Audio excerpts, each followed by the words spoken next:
Kızım yediğim kızım var. Cazire kaydı.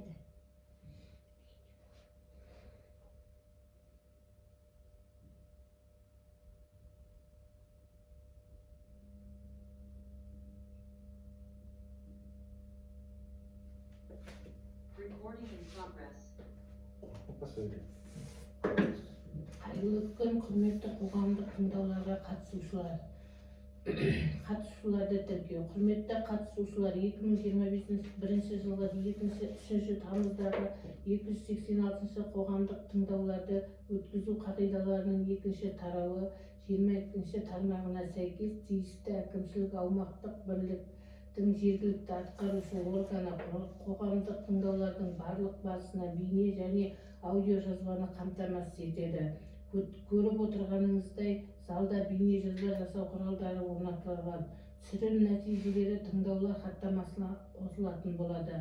Сондай-ақ қағидалардың 20 тармағына сәйкес тиісті әкімшілік аумақтық бірліктің жергілікті атқарушы органы немесе әзірлеуші мемлекеттік органның өкілі қоғамдық тыңдаулар қатысушыларын жеке басын куәландыратын құжат арқылы тіркейді. Осыған байланысты барлық қатысушыларды жеке басты куәландыратын құжатпен тіркеуден өтуге шақырамын. Қоғамдық тыңдаулар хаттамасының тіркеу парағына өзіңіздің тегіңізді, атыңызды, әкеңіздің атын, телефон номеріңізді көрсетіп қол қоюыңызды сұраймын. Екінші, бүгінгі тыңдаулардың тақырыбы. Құрметті қатысушылар, экология заңнамасының талаптарына сәйкес қоғамдық тыңдаулар қоршаған ортаға және азаматтардың денсаулығына тікелей әсер етуі мүмкін. Жобалар бойынша өткізіледі. Бүгін қоғамдық тыңдауларда Сиотас ЖС Ақтас бір учаскесінде қатты пайдалы қазбаларға барлау жоспарына мүмкін болатын әсерлер жөнінде есеп жобасы қаралуда. Құрметті қатысушылар, тыңдауларға қойылатын міндетті талаптарды талқылайық. Қағидалардың 21 тармағына сәйкес аумағында қоғамдық тыңдаулар өткізіліп жатқан тиісті әкімшілік аумақтық бірлік әкім аппаратының өкілі төрағалығымен өткізіледі.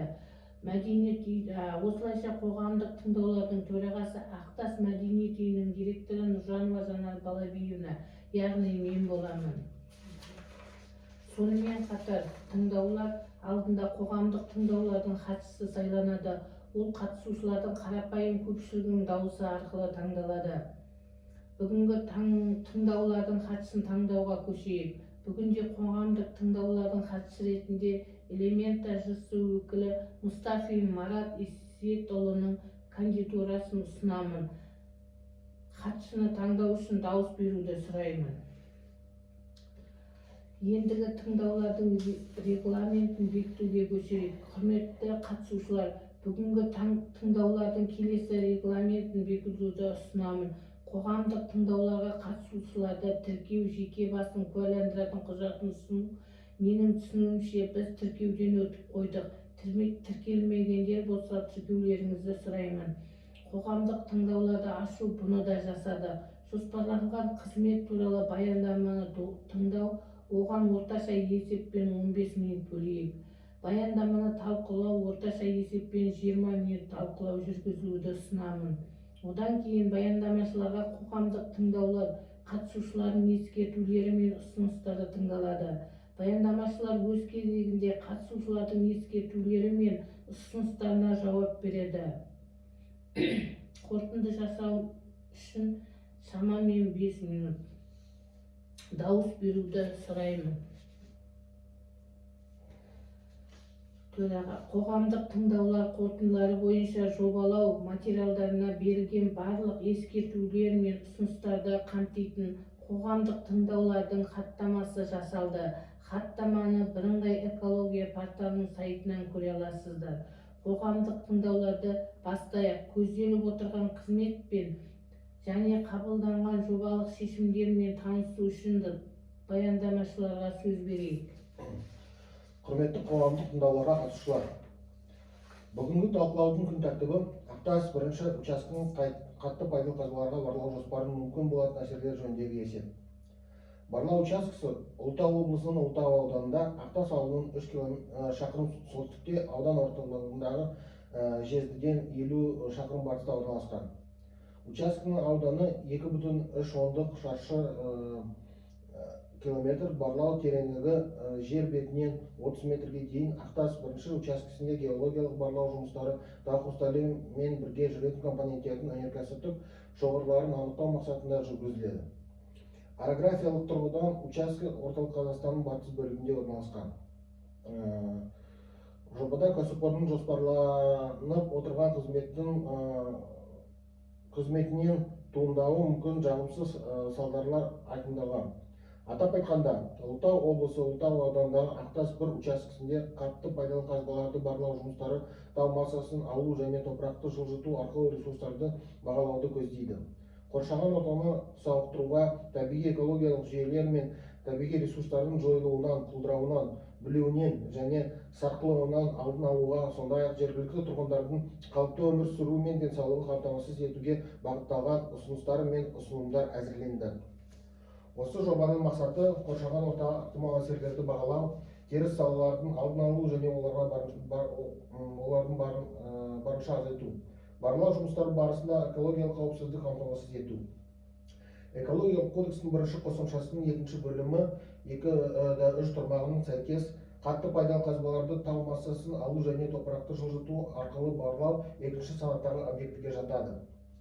2027-2030 жылдары геологиялық барлау кезінде нысан бір өндірістік алаңмен ұсынылады. Онда атмосфера ластаушы заттардың бір ұйымдастырылмаған көзі қарастырылған. Ұсынылған ақпарат көлемі қабылданған шешімдерді талдау және қоршаған ортаның компоненттерін нысанның теріс әсерін болдырмау шараларын қамтамасыз ету үшін жеткілікті. Барлау жұмыстарының қойылған міндеттері келесі әдістер арқылы шешіледі. Жобалау және дайындық кезеңі, далалық жұмыстарды дейінгі дайындық, топогеодезиялық жұмыстар, іздеу маршруттары, геофизикалық зерттеулер, тау-кен жұмыстары, колонкалы бұрғылау, апробалау жұмыстары, үлгілерді өңдеу, зертханалық аналитикалық жұмыстар, тау-кен қазбаларын толтыру және жерді рекультивациялау, камералдық жұмыстар, тасымалдау және көшірулер, іс-сапарлар, минералдық ресурстар мен қорлар жөніндегі есепте әзірлеу, есептің лицензиясы. Жоба өңірге әлеуметтік экономикалық пайда келеді, жаңа жұмыс орындары ашылады және Ұлытау ауданының дамуына ықпал етеді. Назарыңызға рахмет. Ал талқылауға көшейік, кім сөз сөйлейді? Сұрақтарыңыз бар ма?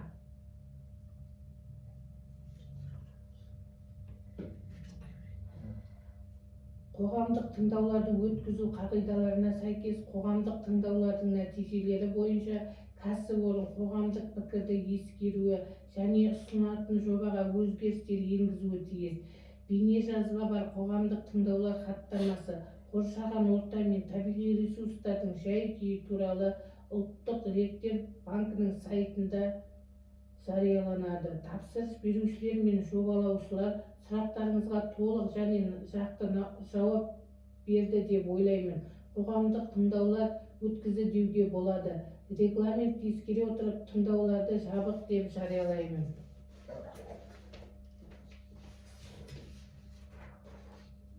Recording stopped. Алмаш үште де келейке. Тағы да бір-екі адам қосайық. Ұятқа құсыммен көрісті біліп Не қазір айтамыз ғой. бітті. Үште келейке. Иә, ескеріп.